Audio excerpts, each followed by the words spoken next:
তো এভরিওয়ান, তোমরা সবাই কেমন আছো? আশা করি ভালো আছো। আমিও খুব ভালো আছি। কয়েকটা দিন ব্যস্ততার জন্য আমি কিন্তু কারোর পরিবারেই যেতে পারছি না, কাউকে একটু ভালোবাসাও দিয়ে আসতে পারছি না। তো একটু ব্যস্ততা কমে গেলে কিন্তু আমি আবারও আগের মতন সবারও পরিবারে যাব। তো আজকে আমি তোমাদের সাথে শেয়ার করব অন্নপ্রাশনের দিনের সকালবেলার সকাল টাইমটার। তো আর বাকিগুলো কিন্তু এখন এডিট করে উঠতে পারিনি, যেহেতু বাড়িতে অনেক কাজ থাকে। তো তার জন্য দেখো, অন্নপ্রাশনের দিন কিন্তু সকাল সকাল স্নান টান করে নিয়েছিলাম। আর স্নান করে একটু রেডিও হয়ে গেছি, যেহেতু ছেলের অন্নপ্রাশন বলে কথা, ছেলের মা বলে কথা, রেডি তো হতেই হবে। তোমরা একটু কমেন্ট করে জানিও যে আমাকে কেমন লাগছিল।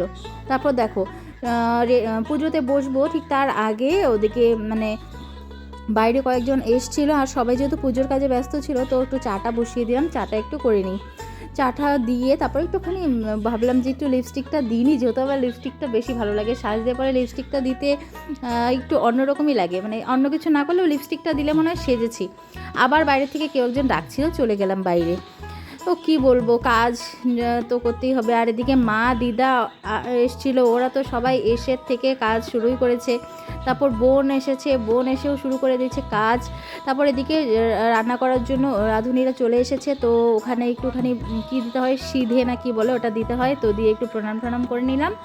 তো এখানে কিন্তু মা অন্নপূর্ণার কাছে বলতে হয় যাতে রান্নাবান্না ভালো হয়, আশীর্বাদ যেন দেয়, এভাবে বলতে হয় আর কি।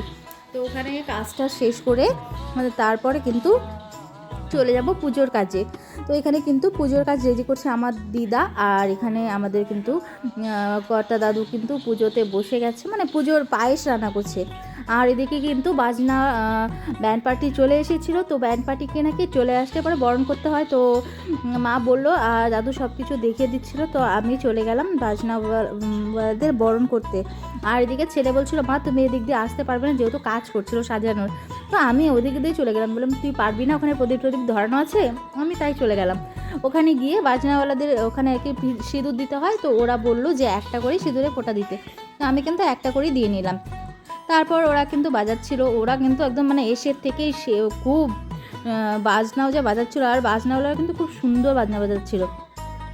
তো দেখো, এদিকে কিন্তু সবাইকে বরণ করে নিচ্ছি। আর আমার পিছনে কিন্তু দিদা ছিল। তো যেহেতু আমি ভিডিও করতে পারি না, স্ট্যান্ডটাও রাখার মতন সে ছিল না। তো আমার ছেলে ভিডিও করছিল, তো ও কমপ্লিটলি ঠিকভাবে উঠাতে পারেনি। তো ভিডিওটা একটু অ্যাডজাস্ট করে নিও সবাই। আর পিছনে কিন্তু আমার দিদা ছিল, দিদা কিন্তু পান বাতাসে দিতে হয় পিছনে সবাইকে। আর বরণ করার জন্য টাকা দিতে হয়। তো দিদা কিন্তু দিচ্ছিলো, যে দিদার একটু হাতটা দেখা যাচ্ছে। তো কিন্তু সবাইকে বরণ করে নেওয়া হয়ে গেছে। এখন একটু এখানে প্রণাম করতে হবে, প্রণাম করে কিন্তু আবার ঘরে চলে যাব। তারপর ঘরে গিয়ে কিন্তু এদিকে আবার পুজোর কাজে বসে গেলাম। তো এদিকে দেখো, পুজোর কিন্তু কাজ চলছে।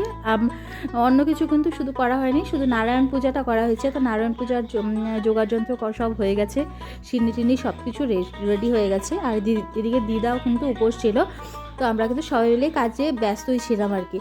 তো এদিকে পুজো শেষ হলে তারপরে কিন্তু জল ভরতে যাবে। আমাদের কিন্তু জল ভরতে যেতে যেতে অনেকটাই দেরি হয়ে গেছিলো। তো আবার একটু ঘুমটা দিয়ে নিলাম। পুজোতে বসছি, যদি মাথায় একটু ঘুমটা না দিই বলো কেমন লাগে। তো এদিকে দেখো, আর সকাল থেকে উপোস ছিলাম না, পুজোতে বসতে বসতে বেজে গেছিলো 2-2-2:30টার মতন।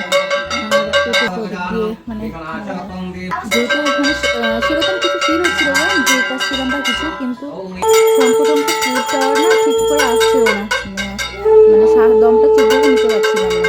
আর ওই কিন্তু আমার বড় ছেলে কাঁসর বাজাচ্ছিল, আর দিদা আর কি লাগে সব কিছু কিন্তু করছিল। যে এই যে প্রত্যেকটা দিন আমি কিন্তু আজকে নাই করে হলো 10-12 দিন হলো কারোর পরিবারে ঠিকঠাক যেতে পারছি না। তাও যে তোমরা সবাই আমার পাশে আছো, আমাকে এতটা ভালোবাসা দিচ্ছ, তার জন্য আমি তোমাদের কাছে কী বলবো, তোমাদের কাছে ঋণী হয়ে থাকবো। তোমরা সবাই আমাকে এইভাবেই ভালোবাসা দিও, আমি অবশ্যই তোমাদের পাশে থাকবো। জাস্ট আমি একটু গুছিয়ে নিই, আমি কিন্তু সবসময় সবার পাশে থাকবো। আজকে তোমাদের এই যে বোন কিন্তু চলে এসেছে, ওর ছেলেকে রেডি করে দিচ্ছে, জল ভরতে যাবে। সবাই কিন্তু রেডি হচ্ছে জল ভরতে যাওয়ার জন্য। তো আজকের ভিডিওটা তোমাদের কেমন লাগলো কমেন্টে কিন্তু জানাতে ভুলো না। সবাই একটু কে কোথা থেকে দেখছো একটু জানিয়ে দেবো। এরপরে ভিডিওতে কিন্তু সবার সব থেকে ভালো যার কমেন্ট হবে তাদের কিন্তু নামটা আমি বলবো। সবাই আজকের মতো একটা ভিডিও সাথে সবাই ভালো থাকবেন, ধন্যবাদ।